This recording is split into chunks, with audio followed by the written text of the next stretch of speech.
오늘 우리에게 주시는 하나님의 말씀 빌립보서 4장 1절에서 9절까지 말씀입니다. 그러므로 사랑하고 사모하는 나의 형제자매 여러분, 나의 기쁨이요 나의 면류관인 사랑하는 여러분, 이와 같이 주님 안에 굳건히 서 계십시오. 나는 유오디아에게 권면하고 순도에게도 권면합니다. 주님 안에서 같은 마음을 품으십시오. 그렇습니다. 나의 진정한 동지여, 그대에게도 부탁합니다. 이 여인들을 도와주십시오. 이 여인들은 글레멘드와 그 밖의 나의 동역자들과 더불어 복음을 전하는 일에 나와 함께 애쓴 사람들입니다. 그들의 이름은 생명책에 기록되어 있습니다. 주님 안에서 항상 기뻐하십시오. 다시 말합니다. 기뻐하십시오. 여러분의 관용을 모든 사람에게 알리십시오. 주님께서 가까이 오셨습니다. 아무것도 염려하지 말고 모든 일을 오직 기도와 간구로 하고 여러분이 바라는 것을 감사하는 마음으로 하나님께 아뢰십시오. 그리하면 사람의 헤아림을 뛰어넘는 하나님의 평화가 여러분의 마음과 생각을 그리스도 예수 안에서 지켜줄 것입니다.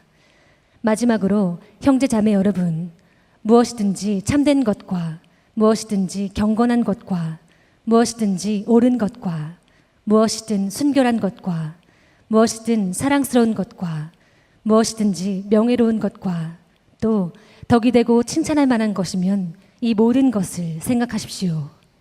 그리고 여러분은 나에게서 배운 것과 받은 것과 듣고 본 것들을 실천하십시오. 그리하면 평화의 하나님께서 여러분과 함께 하실 것입니다. 네, 우리 여름 선교 떠나는 여러분들을 진심으로 축복합니다. 네. 다행히 안 떠나는 분들, 네.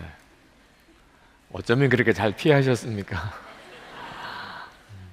여러 가지 아마 사정이 있었으리라고 생각합니다. 함께 가기를 원하지만 우리 형편이 언제나 그걸 허락하는 건 아니죠. 네. 좋은 중보자로도 서시고 또 오늘 광고가 있지만 마지막에 섬길 수 있는 기회가 있다고 하니까 정말 하나님 앞에 기도하고 주의 인도하심을 잘 받아보시기를 바랍니다. 오늘 우리 단기 선교 떠나는 여러분들에게도 그리고 오늘 이 예배를 드리는 여러분 모두에게 우리가 평생 붙잡을 말씀 기도 제목이죠. 평생 이 말씀이 하나님이 나에게 주시는 말씀 기도라 이렇게 여길 만한 그런 말씀을 하나님이 오늘 우리에게 주셨습니다. 그 말씀이 주님 안에 굳건히 서 계십시오. 빌립보서 4장 1절 말씀입니다. 세번역 성경이긴 합니다만 주님 안에 굳건히 서 계십시오. 이 말씀이 여러분 평생 어떤 상황에서도 하나님이 여러분의 문제에 대한 답을 주시는 응답으로 또 하나님이 여러분의 길을 인도하시는 정확한 하나님의 인도하시는 말씀이 될 것이라고 믿습니다. 이 말씀은 어떤 의미가 있느냐 하면 예수님을 믿어도 다 똑같이 믿는 게 아니라는 뜻입니다. 예수님 안에 굳건히 서 계십시오. 이 말은 우리가 다 같은 예수님을 믿지만 너무나 다르게 예수님을 믿을 수 있다는 뜻입니다. 그래서 하나님이 예수를 믿어도 다 다르게 쓰시는 것입니다. 주님과의 관계가 다른 겁니다. 여러분 정말 예수님을 믿기로 이렇게 결단하고 지금까지 이렇게 오셨는데 그 자체도 참 훌륭하게 잘한 일이지만 이제부터 정말 여러분이 기도해야 될 제목은 예수님을 잘 믿는 겁니다. 그 예수님을 잘 믿는다는 표현을 예수님 안에 굳건히 서 계시라고 그렇게 사도 바울이 표현한 겁니다. 강철에 대해서 제가 읽은 글이 하나 있는데 이 강철을 그대로 팔면 $5 정도 받는 강철을 말의 편자를 만들어서 팔면 $10 정도 받을 수 있고 바늘을 만들어서 팔면 $300를 벌 수 있고 더 두드려서 날카로운 면도칼을 만들어 팔면 $3,000나 벌 수 있다는 겁니다. $5짜리 강철을 바늘로 만들면 가격이 엄청나게 $300, 면도칼로 만들면 $3,000 정도가 되는 거죠. 심지어 시계 속에 들어가는 정밀한 스프링을 만들어서 팔게 되면 3만 달러를 받을 수 있다는 겁니다. 5달러의 강철인데 그걸 어떻게 만들어 파느냐에 따라서 가격이 엄청나게 달라진다는 거죠. 똑같은 예수님을 믿는 거예요. 여기 계신 분 중에 예수님을 안 믿는 사람이 한 사람도 없잖아요. 그런데 다 달라요. 예수님을 믿는 삶이. 그건 예수님과의 관계가 다르다는 것입니다. 그러니까 여러분들에게 오늘 또 특히 단기 선교를 떠난 여러분들에게 주님의 마음으로 정말 드리고 싶은 말씀입니다. 여러분 중에는 예수님이 아주 멀리 계신 분처럼, 예수님을 부인하는 사람은 오늘 없겠죠. 근데 예수님이 아주 멀리 계신 분처럼 그렇게 여겨지는 분이 있을 거예요. 또는 예수님이 아주 나와 가까이 계시되 예수님이 나에게는 굉장히 차가운 분처럼 그렇게 느끼는 분도 있을 겁니다. 내 안에는 계신데 내가 차갑게 느껴지는. 어떤 사람은 예수님이 아주 따뜻하게 느껴지는 분, 지금도 주님 안에 있으면서 아주 정말 편안한 마음을 이렇게 느끼는 분. 어떤 사람은 예수님이 불처럼 느껴지는 분, 불처럼 느껴지는 분. 그래서 찬양을 해도 그냥 할 수가 없고 기도를 해도 그냥 안 되고, 왜 나는 이렇게 유별나게 믿지? 여러분, 예수님이 불처럼 느껴지는 사람은 옆 사람도 압니다. 아까 찬양 부를 때 혹시 보셨나요? 네. 불이 있는 사람은 찬양을 해도 달라요. 네. 이 워십 하시는 자매들 내가 봤는데 거의 그런 수준이에요. 불이 있는 사람. 네. 음식을 먹다가 뜨거운 것만 먹어도 사람이 막 난리가 나잖아요. 네. 옆에 있는 사람이 다 알죠. 야, 뭐 뜨거운 거 먹었나 보다 이렇게. 막 속에서 불이 있으면 표시가 나지요. 예수님을 믿어도 똑같이 믿는 게 아닙니다. 예수님이 아주 멀리 계신 분처럼 이렇게 믿어지는 것도 예수님을 믿는 거죠. 예수님을 믿긴 하지만 예수님이 굉장히 차갑게 느껴져요. 이런 분들은 주로 어떤 분이냐면 하지 말라는 거 하고 온 사람, 하지 말라고 한 거 하고, 오늘 주일 예배는 드리러 왔는데 어제 토요일까지 솔직히 이렇게 말하기가 참 부끄러운 어떤 그런 일을 하고 온 사람. 주님, 나 예배 드려도 되나요? 지금 거의 이런 심정인 사람. 주님이 함께 계신 걸 느껴도 아주 주님이 차갑게 느껴지는, 주님이 차가우신 게 아니고 내 상태가 주님을 차갑게 느끼게 만드는 거죠. 주님은 아주 따뜻하게 느껴지시는, 너무 편안해요. 오늘 이 예배 드리는 이 자리가 너무 편안해요. 찬양을 부르는 게 특별히 무슨 찬양인지도 모르고, 지금 설교를 들어도 이게 정확히 무슨 내용인지도 잘 귀에도 안 들어오지만 그냥 일단 마음이 너무 편안해요. 오늘 내가 와야 될 곳에 온 것 같고 집에 온 것 같고, 이런 마음이신 분, 여기가 위로가 되고 힘을 얻고. 그러나 불이 임한 사람은 또 다르죠. 예수님이 우리에게 있어서 다 똑같이 느껴지는 게 아니라는 겁니다. 근데 사도 바울이 이 빌립보 교인들에게 예수님 안에 굳게 서 있으라, 예수님 앞에 굳게 서 있으라는 것이 예수님이 나에게 불처럼 느껴지는 것입니다. 그래야 이게 굳게 서 있게 됩니다. 예수님 안에 우리가 어디를 가든지 흔들림이 없게 되는 거죠. 사도 바울이 그 편지를 쓸 때 늘 자주 쓰는 표현이 주 안에서라는 표현입니다. 주 안에서. 오늘 1절부터 9절까지도 보면 1절 말씀에 주 안에 굳건히 서 계십시오. 2절에도 주 안에서 같은 마음을 품으십시오. 4절에도 주 안에서 항상 기뻐하십시오. 7절에 보면 사람의 헤아림을 뛰어넘는 하나님의 평화가 여러분의 마음과 생각을 그리스도 예수 안에서 지켜줄 것입니다. 이 사도 바울의 편지 속에 주 안에서라는 이런 표현이 굉장히 많이 나와요. 그래서 신학교에서 사도 바울 서신을 공부할 때 다루는 굉장히 중요한 주제이기도 합니다. 그러나 신학적인 문제를 떠나서 사도 바울은 정말 말 그대로 우리가 예수님을 믿는 것은 주님 안에 있는 것이라고 말하고 있는 겁니다.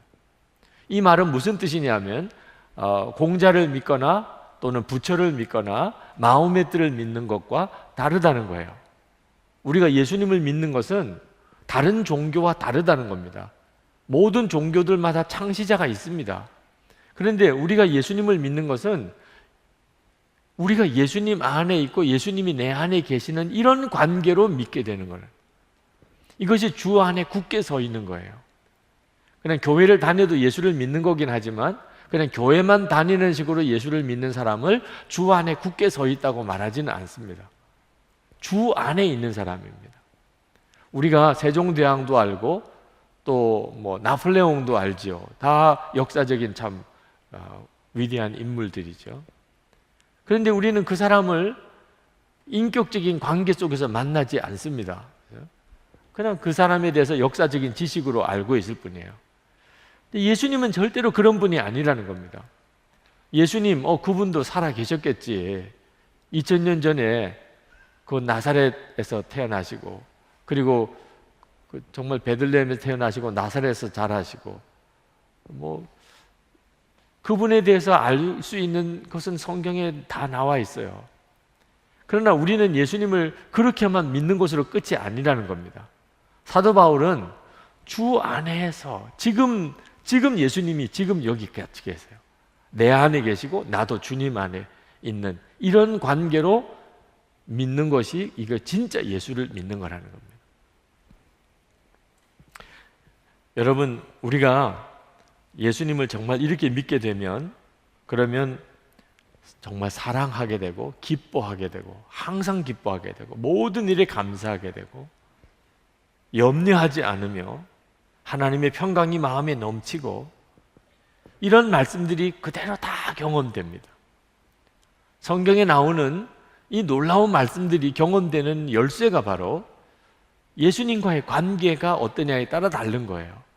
예수님 안에 내가 거하고 예수님이 내 안에 거하시는 예수님과 우리가 한 몸인 관계. 주님은 포도나무고 나는 가지고 이와 같은 관계로 예수님을 믿게 될 때 비로소 항상 기뻐하고 범사에 감사하고 쉬지 않고 기도하게 되고 하나님의 평강이 내게 넘치고 두려움과 염려가 없고 사랑만 하며 사는 이런 삶이 가능해지는 겁니다.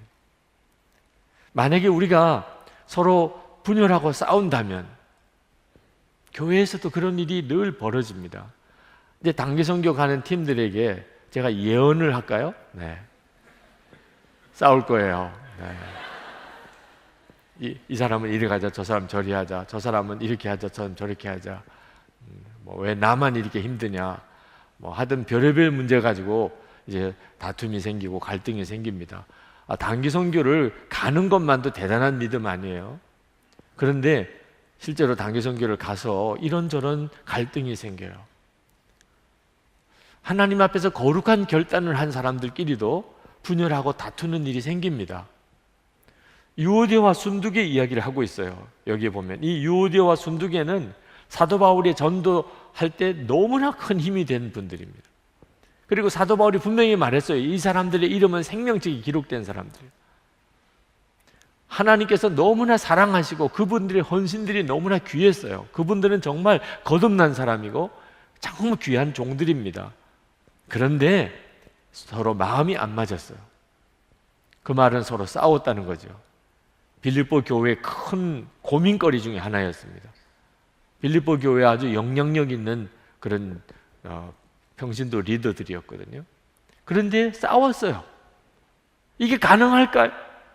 그렇게 훌륭한 믿음의 사람들이, 그렇게 헌신적인 종들이, 그렇게 전도 열심히 한 사람들이 싸울 수 있을까요? 있어요. 성경이 그렇게 말해요.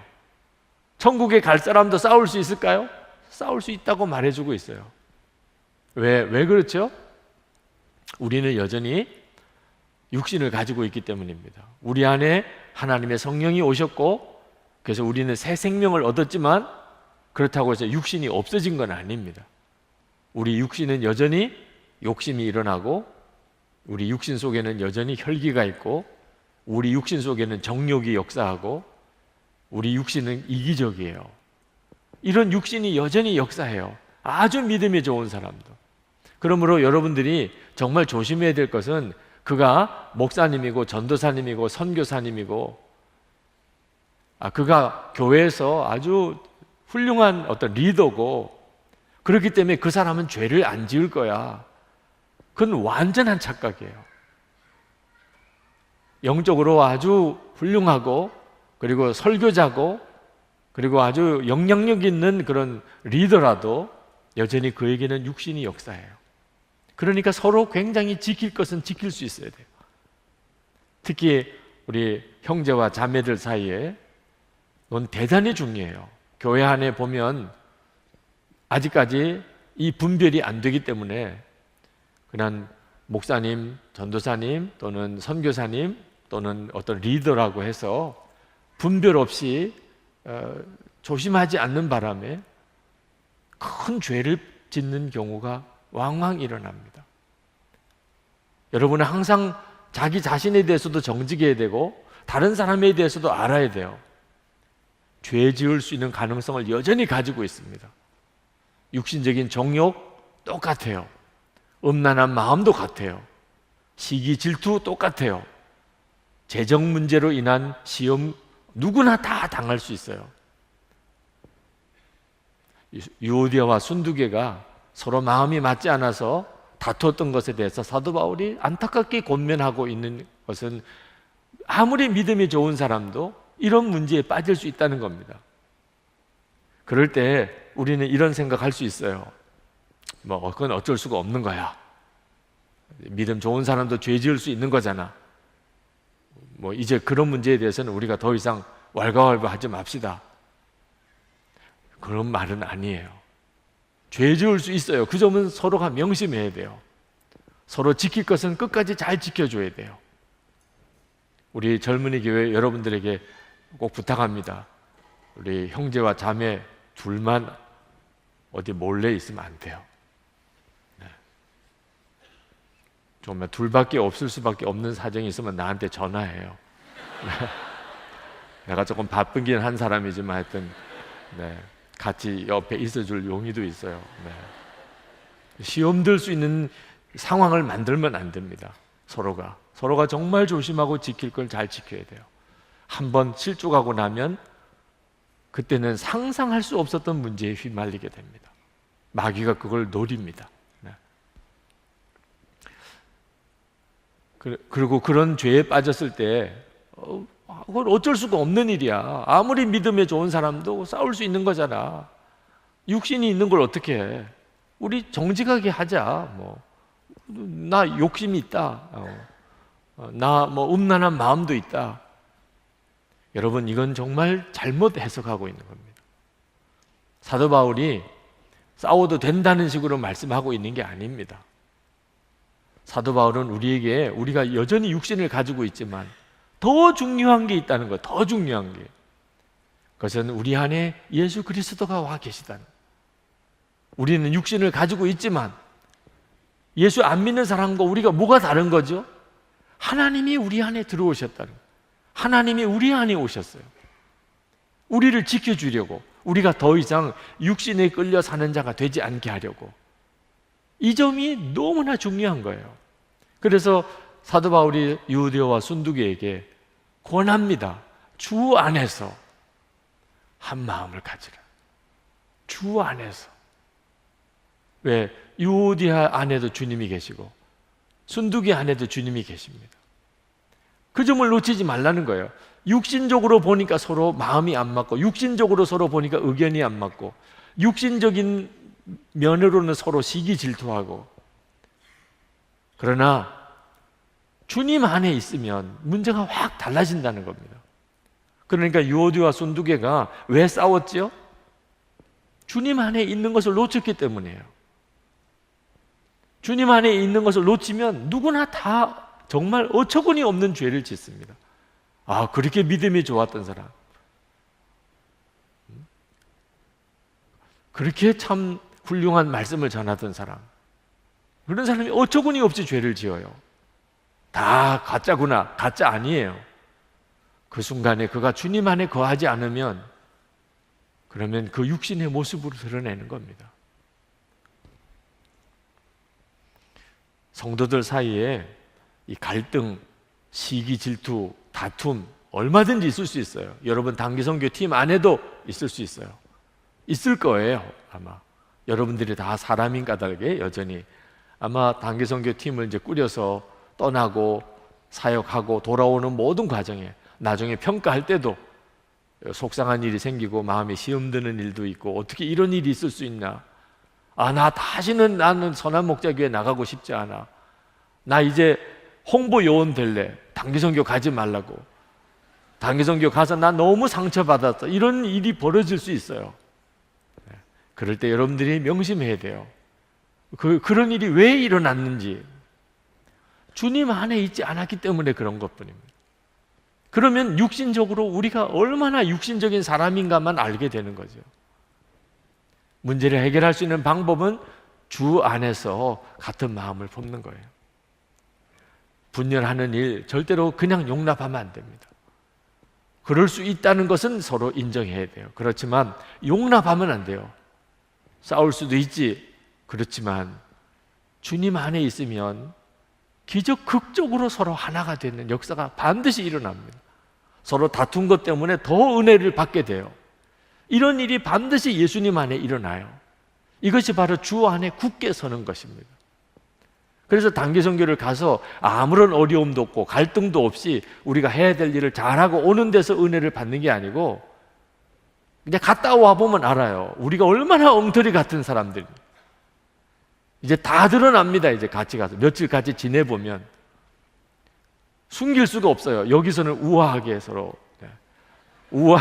만나지만 이제 단기선교 가서 몇 번 밤에 잠도 제대로 못 자고 여행 그냥 피곤하게 가고 뭐 여기 끌려가고 저 이렇게 뒤집어다 보면 이제 민낯도 다 드러나고 있는 본성 다 드러나고 성질 다 드러나고 다 드러나요.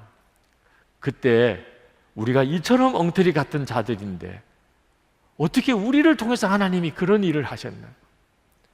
우리는 이렇게 엉터리 같은 자인데 주님이 또 우리를 어떻게 이렇게 놀라우게 쓰셔서 우리 안에 하나님의 영광을 드러내시는, 우리를 어떻게 이렇게 화해시키고 우리가 어떻게 이렇게 하나가 되게 하시나? 그게 핵심인 거예요. 우리가 가서 선교지에 가서 많은 사람들에게 복음도 전하고 선교사님에게 힘도 되고 또 뭐 물품을 전달해 주면서 우리가 그들을 구제할 수 있는 그것도 굉장히 중요하지만 단기선교의 진짜 축복은 우리의 철저한 모습을 정난하게 다 보는 거예요. 우리는 완전히 절망적인 존재구나. 우리는 너무나 형편없구나. 우리는 도무지 하나 될 수 없는 사람이구나. 그런데 우리를 하나 되게 하시는 그 주님이 너무 놀라운 거죠. 그래서 여러분이 다음번에 어디서 이제 공동체를 섬길 때 여러분은 어느덧 용사가 되어 있어요. 단기선교를 몇 번 다녀온 사람은 그 다음에는 어지간한 시험에 흔들리지 않습니다. 이것도 또한 지나가리라. 결국은 지나가게 될 것이다. 또 하나님이 또 이 일을 통해서 영광 받으실 것이다. 누가 뭐 완전히 깽판 치고 뭐 정말 대책이 안 서는 친구를 만나면 그러면 이제 겉으로는 좀 어떻게 하냐 이렇게 하면서도 속으로는 또 이게 간증거리가 하나 생겼네. 벌써 이 마음에 벌써 믿음이 달라지는 거죠. 벌써 주 안에서 굳게 서 있는 거예요. 한 번은 베트남 정부에서 그 베트남 관리들이 한국을 찾아온 적이 있습니다. 그분들은 비밀스러운 목적을 가지고 찾아왔어요. 베트남에 선교사님들이 계속 들어오는 거예요. 그래서 베트남 정부에서 한국 교회에 파송을 보냈어요. 관리들을. 왜? 한국 선교사가 많이 오는 것도 문제지만 한국은 본래 예수 믿는 나라가 아니었어요. 한 100여 년 전에 그랬어요. 그런데 이 한국이 지금은 너무 예수 믿는 사람이 많아요. 그리고 베트남까지 막 선교사로 와요. 이 도대체 이 한국이라는 나라를 한번 가서 조사를 해봐라. 도대체 이 나라가 그 나라도 한국도 미국에서 선교사들이 와서 그렇게 복음이 전해졌다는데 그리고 예수를 믿고 그리고 교회가 많이 커졌다는데 그래서 뭐가 좋은지 예수를 믿어서 도대체 한국이라는 나라가 뭐 도움이 됐는지 유익한지 좀 조사해보고 와라. 그래서 어떤 분이 연락이 왔는데 이런 목적으로 한국에 베트남 관리들이 가는데 그분들을 좀 섬겨줄 교회가 필요하다는 거예요. 우리가 하겠다고. 그래서 우리 교회에서 이제 그 베트남 관리들이 자기들 나름대로 부를 사람들 다 불러서 교회에서 이제 컨퍼런스를 했어요. 그분들이 이제 유심히 들었어요. 한국 선교의 역사, 그리고 기독교가 사회에 미치는 영향, 뭐 이런 내용들을 쭉 들었습니다. 주로 이제 뭐 좋은 쪽으로 이야기를 해줬죠. 그죠? 기독교가 한국에 와서 한국 사회에 얼마나 많은 영향을 미쳤는지, 그리고 지금도 한국 교회가 한국 사회에 얼마나 많은 일을 하고 있는지, 이제 그런 내용들을 쭉 이야기를 해주었습니다. 그랬더니 질문이 하나 있었어요. 그게 뭐냐면, 자기들이 베트남에서 이렇게 선교사님들이 쭉 오는 분들을 이렇게 보니까 자기들이 생각하기에는 기독교는 하나인 줄 알았대요. 기독교는. 그런데 가만히 들어보니까 파가 너무 많더래. 그래서 왜 이렇게 파가 많으냐, 이거 물어보는 거예요.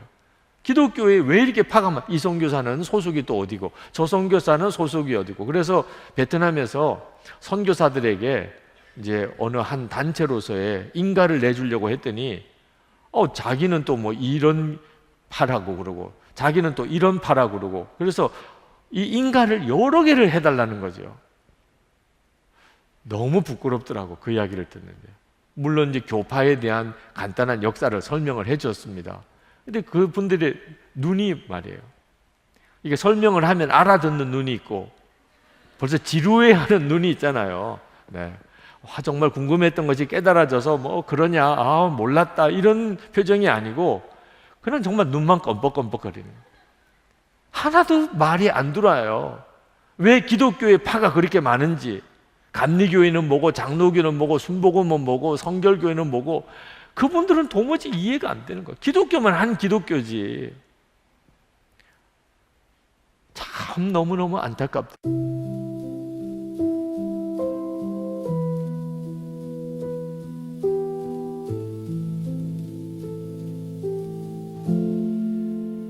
I heard your keys before the door. You always drop them on the floor, like you don't care if they break, or maybe you just forget. Is coffee cold on your side still? I didn't move it from the spill. I thought if I just let it stay, you might come back for it. And I know I say nothing when I should, and you go like you said you always would. 그러니까 여러분이 어떤 이유에서든지 서로 분열이 생기고 다툼이 생기는 일은 그건 하나님의 영광을 가리는 거예요. 단기선교팀 정말 명심해야 돼요. 하나가 되는 일, 주 안에서 돼요. 그리고 반드시 돼야 돼요. 갈등을 회피하라는 말은 아닙니다. 서로 문제가 생겼는데 그냥 억누르라는 것도 아니에요. 그러면 터져요. 드러낼 건 드러내야 돼요. 서로 안 맞는 거, 이해가 안 되는 거 다 드러내야 돼요. 그러나 같이 정말 기도하면서 주 안에서 문제를 해결해야 돼요. 그리고 그때 하나님의 영광이 나타나게 됩니다. 사도 바울은 유오디아와 순두계에게 어느 편도 들지 않았어요. 유오디아 편이다, 순두계가 잘했다, 이런 말 없어요. 왜? 그건 중요한 게 아니니까. 누가 잘했냐? 중요한 거 아니니까.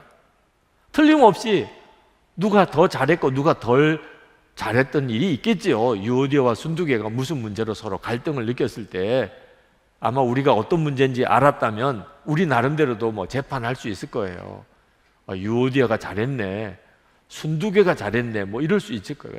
사도 바울은 그거는 아무 의미가 없어요. 누가 잘했냐 못했냐. 여러분 앞으로 교회 생활할 때, 또 우리가 선교팀으로 사역할 때 항상 마음에 함정은요, 누가 잘했냐는 거예요. 내가 잘했다, 아무 의미가 없어요. 결국은 싸웠다는 게 중요한 거예요. 싸웠다는데. 우리가 어릴 때 부모님을 생각할 때 부모님이 부부싸움 하시는 게 그거 자체가 싫은 거잖아요. 엄마 아빠가 싸우면 집안 분위기가 완전히 그냥 다 냉랭해지는 거잖아요. 그게 두렵잖아요. 엄마 아빠가 싸웠다는 게. 엄마 아빠 중에 누가 잘했냐? 그건 중요하지 않아요. 엄마는 자꾸 붙잡고 아빠 욕하고, 아빠는 계속 붙잡고 엄마 욕하고, 그게 더 화가 나요. 그죠? 아니, 서로 좀 받아주면 얼마나 좋아. 서로 좀 이해하면 얼마나 좋을까. 어린 나이지만 우리가 엄마 아빠한테 정말 하고 싶은 말이 뭐였어요? 서로 좀 받아주면 되잖아요. 불신자가 우리 예수 믿는 사람에게 똑같이 그렇게 말하는 거예요. 우리가 사랑을 지키지 못하면 공산주의자들이 다 뺏어가는. 그랬어요. 이 최근의 근대사가 말입니다. 교회가 유럽에서 교회가 가난한 사람을 품지 못하니까, 그러니까 공산주의자들이 가난한 사들에게 속인 거예요. 우리가 책임져 주겠다. 우리가 다 공평하게 살게 해주겠다. 해줄 수 있는 능력이 아무것도 없지만 해줄 수 있다고 말하니까 다 속는 거죠. 그래서 세계 역사에 얼마나 큰 아픔이 왔는지 모릅니다. 이유는 하나예요. 교회가 해야 될 일을 안 하니까. 그 교회가 해야 될 일이 뭐냐면 서로 사랑하고 품어주고 어려운 사람을 돕고 하는 것. 사도 바울은 4절 말씀에서 항상 기뻐하라고 또 이야기합니다. 지금은 즐거움의 경쟁 시대예요. 방송들마다 정말 어떻게 하면 시청자를 확보할 수 있을까? 그건 즐거움이에요. 세상에 있는 여러 매체들이 사람들에게 즐거움을 팝니다. 지금은 어디가 더 즐거우냐? 사람들의 관심이 다 거기에 있습니다. 그 점에서 교회도 똑같은 경쟁을 겪는 겁니다. 여러분, TV 보는 거하고 지금 예배 드리는 거하고 어디가 더 즐거워요? 질문입니까? 그게 이렇게 지금 그걸 질문이라고 합니까? 지금 저는 용돈 때문에 나왔어요. 교회 안 나가면 용돈 안 준대요. 이런 분도 있을 수 있어요. 여기가 좋아서 온 사람이 아닐 수도 있는 거죠. 젊은이 교회는 이 점을 심각하게 생각해 봐야 됩니다. 우리가 세상식으로 즐거움을 줄 수는 없지만 주님 안에서 주는 엄청난 즐거움이 있어요. 정말 예수님께서 주시는 세상, 이걸 알고 나면 세상 것이 아무것도 아닌 것처럼 여겨질 수 있는 진짜가 있다고, 우리에게. 그러니까 항상 기뻐하라고 이렇게 담대하게 말씀한 거예요. 그렇게 되니까 여러분이 예수님 안에 있으면 그 즐거움을 얻게 돼요. 나 요즘에 낙이 없어. 진짜 주님을 못 만나서 그런 거예요. 세상에 여기서 즐거움 저기서 즐거움 찾아다니는 사람들 다 폐인이 됩니다. 세상이 주는 즐거움은요, 여러분 진짜가 아니에요. 여러분을 중독시키는 거예요. 세상에 주는 즐거움, TV나 어떤 매체 통해서 즐거움을 얻으려는 사람은 오히려 나중에는 이용당했다는 걸 알게 돼요. 세상의 즐거움은요, 전부 다 여러분의 돈을 노려요. 마귀는요, 여러분의 영혼을 노립니다. 정말 속으면 안 돼요. 음란함과의 전쟁입니다. 음란함이 지금 우리 마음 속에까지 들어와 있어요. 어느 순간에 우리도 모르는 사이에 이렇게 몸은 교회에 나와 앉아 있어도 속에는 완전히 음란한 생각만 하는 사람도 있을 거예요. 사람을 보면 음란한 생각밖에 안 드는 사람도 있어요. 무서워요. 이미 우리 속에 이 음란의 영이 완전히 우리를 사로잡고 있어요. 계속 음란한 영상을 보면 그렇게 돼요. 이걸 어떻게 이기지요? 예수님 안에 굳게 서는, 예수님이 진짜 내 마음에 영접이 되어지는 역사가 없이는 이건 절대로 이길 수 없어요. 여러분이 진짜 즐거움을 찾아야 돼요. 여러분을 정말 구원해내는 그 즐거움을 여러분이 찾아야 합니다. 예배드리고 성경 읽고 기도하는 것, 그저 단순히 그것만 가지고는 아직도 진짜가 아닙니다. 그것이 즐거움으로까지 가야 돼요. 예배의 즐거움, 말씀의 즐거움, 기도의 즐거움에 그것을 진짜 여러분이 누릴 수 있어야 됩니다. 회개도 다 같은 거 아니에요. 예수님 안에서 하는 회개는 기쁨이에요. 한 번은 어느 권사님 어머니 85세가 되신 할머니십니다. 그런데 이분이 죄가 너무 많아서 두려움이 가득하다고 그 신방을 꼭 와달라고 그래서 갔어요. 85 되신 할머니가 얼굴이 까매져 계세요. 왜 그러시냐고 그랬더니 자기가 이제 죽을 때가 가까웠는데 하나님 앞에 가는 게 두렵다는 겁니다. 자기가 옛날에 지은 죄가 너무 많다는 거예요. 제가 그 할머님에게 말씀을 드렸어요. 첫째로 하나님께서 할머니를 사랑하신다는 걸 믿습니까? 그러니까 믿는데요. 교회를 다니신 분이니까 하나님이 나를 그렇게 늘 들었어요. 하나님이 나 사랑하신다. 그 믿는다고 그러시더라고요. 또 물었어요. 할머니의 죄를 누가 지셨습니까? 예수님이시라고 이야기를 하더라고요. 그것도 알고 있더라고요. 예수님이 내 죄를 다 지셨다고. 그래서 제가 그 할머님에게 말씀드렸어요. 하나님이 사랑하신다는 것도 믿고 모든 죄를 예수님이 다 지셨다는 것을 정말 믿으신다면 이제부터는 하나님 제 죄를 용서해 주세요 이렇게 기도하지 말고 하나님 제 죄를 용서해 주셨으니 감사합니다 이렇게 기도하시라고. 할머니 분명히 하나님 사랑하신다고 믿는다고 그랬고 예수님이 모든 죄를 지셨다고 믿는다고 하셨잖아요. 그러면 또 용서해 주세요 이렇게 기도하면 안 되지요. 용서해 주셔서 감사합니다. 그래서 3번 따라 했어요. 하나님 제 죄를 용서해 주셔서 감사합니다. 처음에는 너무 어색하니까 그런 기도 안 해봤기 때문에 용서해 주세요라고만 기도했지 감사합니다. 2번도 따라 하시고 3번도 따라 하시고 우시더라고요. 한참을 우시더라고요. 그리고 신방이 끝났어요. 그 다음에 그 권사님 이야기를 들었습니다. 너무 놀랍게 바뀌셨다. 얼굴도 밝아지고 식사도 잘하시고 마음도 기쁨이 있고 이게 주님 안에 굳건히 선 거예요. 용서해 주세요가 용서해 주셔서 감사합니다라고 바뀌니까 이게 진짜 회개예요. 회개를요 죄만 바라보고 하면 계속 용서해 주세요 용서해 주세요. 회개는 주님을 바라보고 해야 되는 거예요. 주님을 바라보고 주님을 바라보고 하면 용서해 주세요가 아니고 감사합니다. 감사. 내 죄를 다 지신 주님 감사합니다. 그래서 회개도 기쁨인 거예요. 회개도 예수님 안에 서 있으면 어떤 형편에서도 기뻐요. 19세기 중국 선교사로 갔던 앤 월터 핀이라고 하는 자매가 있습니다. 이분은 의사예요. 그런데 중국 선교사로 갔습니다. 그때 당시에 19세기에 중국 선교사로 간다는 것은 그건 영원한 이별일 수도 있는 겁니다. 죽음이 굉장히 가능성이 많아요. 그렇게 일찍 죽은 선교사들도 많고 그 앤의 어머니는 딸이 중국 선교사로 간다고 했을 때 도무지 말릴 수가 없었어요. 그 결국은 중국으로 떠난 거죠. 그런데 어느 날 중국을 가는 사람이 한 사람 생겼습니다.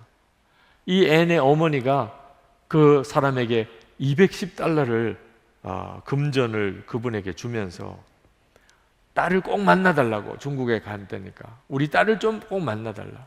한마디만 듣고 싶다. 안전하게는 있는지 안전하게는. 그래서 뭐 그때 당시에 전복값도 비싸니까 그냥 이거 다 빼고 세이프라고 안전하다고 하는 정보 하나만 나에게 달라.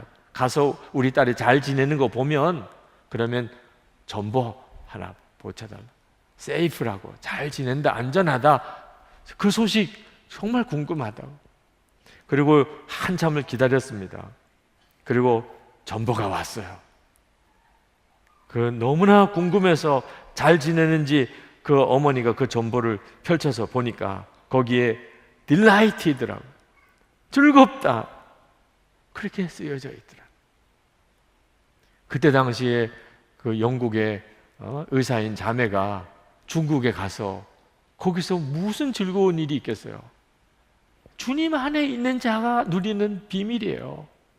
세이프라고 좀 소식을 전해달라고 그래요. 보내기를 즐거워요, 어머니. 어머니 나 지금 너무 즐거워요.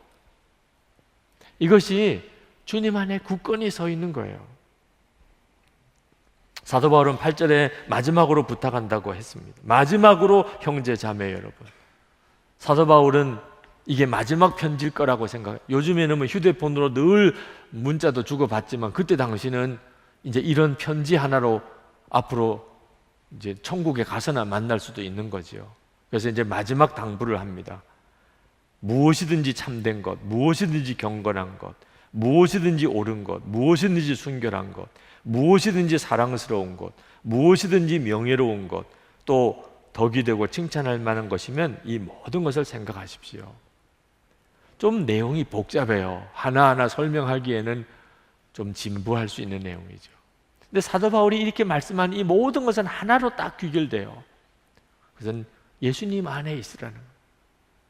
여러분이 예수님 안에 있으면 참되고 경건하고 옳고 순결하고 사랑스럽고 명예롭고 덕이 되고 칭찬할 만한 것을 가지고 있는 거예요. 그렇게 살 수 있는 거예요. 여러분이 이 빌립보서 4장 8절 말씀을 다 암송을 못하겠으면 예수님 안에 있으라. 항상 예수님 안에 굳건히 서 있으라. 그러면 여러분의 삶이 이렇게 되는 겁니다. 이번에 단계선교 갔을 때 여러분들이 꼭 기억하세요. 흔들리는 순간이 있을 거예요. 2003년입니다. 인도네시아에 예배당 건축을 하고 갔을 때예요. 저희들이 갈 때는 환영받을 줄 알았어요. 인도네시아 위노길이라고 하는 지역에 교회 예배당을 새로 지었는데 어느 권사님이 헌금을 특별히 했습니다. 그래서 그 권사님의 기념 예배당처럼 그렇게 봉헌하려고 교우들하고 같이 갔어요. 청년들하고도 같이 갔습니다. 팀을 만들어서. 그런데 그 교회 전도사님이 얼굴이 어두워요. 우리가 갔는데 환영하는 기색이 아니에요. 왜 그럴까 처음에는 좀 의아했어요. 나중에 알고 보니까 그 전도사님이 너무너무 두려움에 사로잡혀져.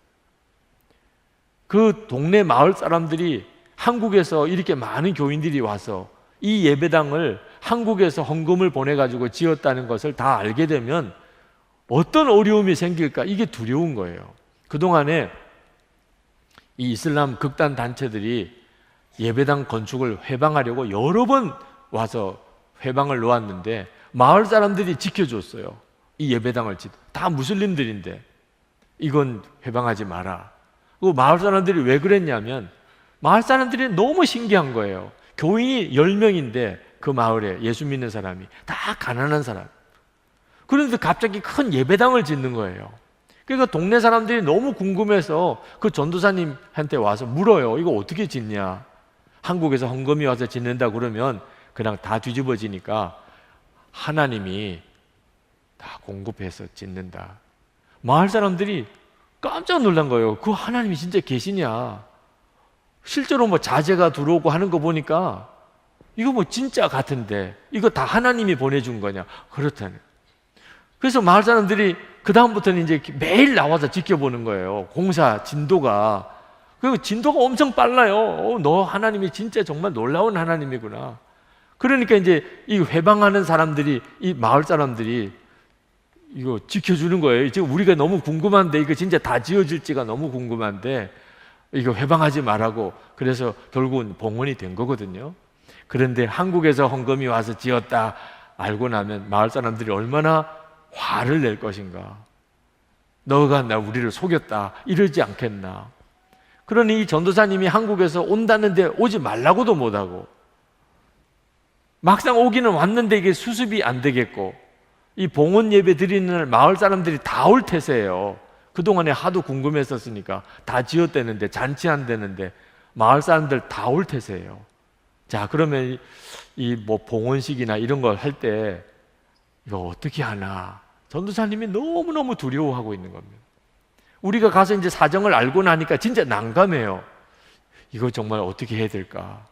괜히 봉헌 예배 드리고 난 다음에 이 폭동같이 일어나는 거 아닌가 이런 걱정도 되고,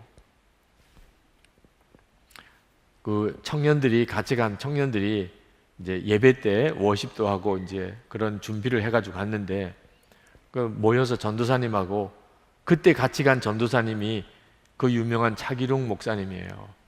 네, 그분이 전도사 시절에 같이 갔던 거죠.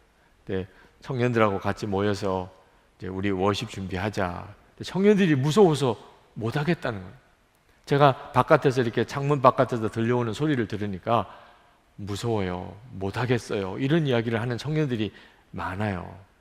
그 무슬림들이 온다는 게 그렇게 무섭다고 느끼는 거예요. 그때 제가 전도사님이 하는 이야기, 우리가 처음에 여기를 떠날 때 기도했던 그 기도를 생각하자. 우리가 교회에서 준비할 때, 그리고 공항에서 우리가 어떤 기도했냐, 우리 그냥 정말 그 기도를 다시 하나님께 올려드리자. 몇 번 그런 이야기를 하더라. 그러더니 연습을 하러 들어가더라. 주님 안에 굳게 서는 일이 여러분들의 단기 선교 과정에도 있을 수 있어요. 어느 순간에 정말 흔들리는 순간이 올 때가 있어요. 저도 설교를 해야 되는데 엄청 부담이 되더라고요. 무슬림들이 온다는데 여기까지 와서 십자가 복음을 안 전할 수도 없고, 십자가 복음을 전했다가는 또 괜히 전도사님과 교회에 어려움이 생길 수도 있고, 이거 어떻게 해야 되나. 그때 하나님이 말씀을 주셨어요. 요한일서 4장 18절, 사랑 안에 두려움이 없고 온전한 사랑이 두려움을 내어 쫓나니. 그 말씀이 갑자기 생각이 나요. 사랑이 두려움을 내어 쫓는구나. 그렇구나. 그래서 사랑으로 모든 설교를 바꿨어요. 우리가 왜 여기 온 줄 아십니까? 하나님이 여러분을 사랑하기 때문입니다. 하나님이 자꾸 여러분을 사랑하는 마음을 주셔서 우리가 생업도 다 내려놓고 많은 비용도 들여서 여기까지 찾아왔습니다. 그러면서 왜 우리는 예수님을 믿는 줄 아십니까? 하나님이 우리를 사랑하셔서 독생자를 보내주셨기 때문입니다. 이런 식으로 복음을, 사랑에다가 초점을 맞춰서 설교문을 다시 정리를, 봉헌 예배 드릴 때 워십팀도 잘했습니다. 그리고 설교를 하러 나가서 하나님이 여러분을 사랑하십니다. 그래서 우리도 여기에 왔고, 예수님이 바로 하나님이 우리를 사랑하신다는 선물입니다. 지금도 하나님이 여러분을 사랑하셔서 이 예배당을 짓게 해주셨습니다. 뭐 이제 그렇게 사랑에다 초점을 맞추고, 그리고 예배를 끝내고, 그랬더니 그 무슬림들이 기도를 받으러 나오는 거예요. 그리고 그날 저녁에 거기서 하룻밤을 자야 되는데 교인 집에 가서 잔 게 아니고 그 무슬림들 집에 다 흩어져서 잤어요. 왜? 우리 집에 와서 자라. 한 사람이라도 데려가겠다고. 주님 안에 굳건히 서는 것. 선교 현장에서 수시로 주님은 여러분에게 똑같은 상황을 겪게 할 겁니다.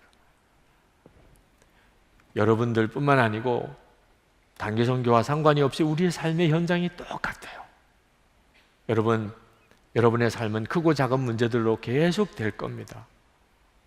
예수 믿는 사람으로서 우리가 그때 어떻게 이길 수 있지요? 주님 안에 굳건히 서는 거죠. 그리고 여러분이 정말 진심으로 주님을 믿고, 그리고 주님이 여러분을 붙들어 주실 줄로 정말 믿으면 여러분이 경험하게 됩니다. 처음에는 죽을 것 같은 상황이었다가 하나님 살아계시구나.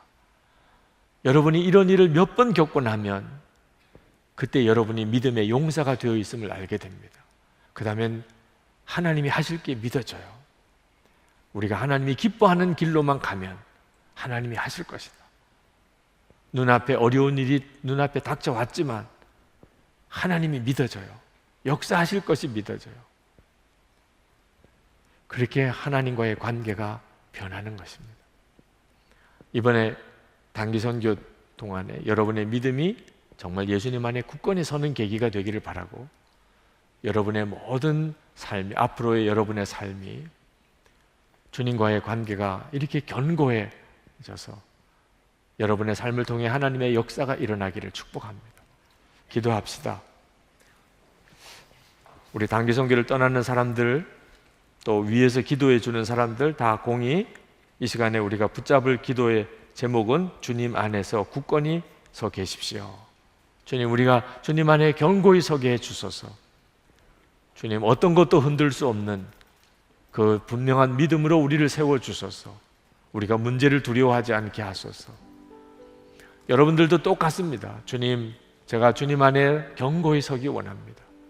내게 닥쳐오는 문제가 커 보여도 주님보다 더 큰 문제가 없음을 제가 고백합니다. 제가 주님 안에 굳건히 서기를 원합니다. 주님, 제게 그 눈을 열어 주시옵소서. 주님 안에 더 깊이 들어가게 해 주옵소서. 통성으로 기도합시다. 은혜와 사랑이 충만하신 아버지 하나님, 하나님의 크시고 놀라우신 은혜를 하나님 오늘도 사랑하는 청년들에게 사모하며 발망하며 주님을 하나님 기대하는 사랑하는 청년들에게 더해 주시기를 원합니다. 오늘도 하나님의 주시는 말씀을 우리가 온전히 붙잡습니다. 하나님, 여러 가지 시험과 어려움이 우리를 넘어뜨리고 역사하지만 주님을 믿습니다. 지금도 말씀으로 우리를 견고히 세우시는 주님을 믿습니다. 하나님, 사랑하는 우리 단기선교 헌신하는 청년들 위해 다시 한번 말씀과 성령의 역사로 함께 하셔서 저들이 초점을 자신에게 두지 않고 주님께로 두게 하시고 문제에 두지 아니하고 주님께 두게 해주시기 원합니다. 항상 주님 안에 있고 또 주님 저희들 안에 거하시기 원합니다. 청년들 안에 하나님 이 시간에 믿음을 견고하게 세우시기 원합니다. 하나님이 정말 축복하시는 사람들로 저들을 세워가시기 원합니다. 하나님, 저들의 삶의 현장에 날마다 겪는 모든 일들 속에 하나님 주님과 하나됨을 경험하게 하소서. 하나님, 주님의 놀라우신 은혜를 누리게 하소서. 하나님의 살아계신과 역사와 영광을 경험하게 하여 주옵소서. 아버지 하나님의 역사하심을 찬양합니다. 놀라우신 주님의 은혜를 감사합니다. 주님 부으시고 역사해 주시고 함께하여 주옵소서.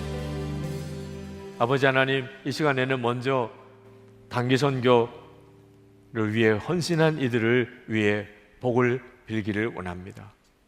저들이 주님의 부르심에 응답했습니다. 주님의 이끌리심에 순종했습니다.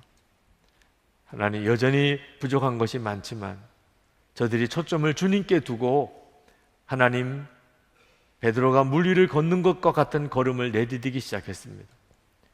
이제 주님 안에 더 굳건하게 저들을 세워주소서.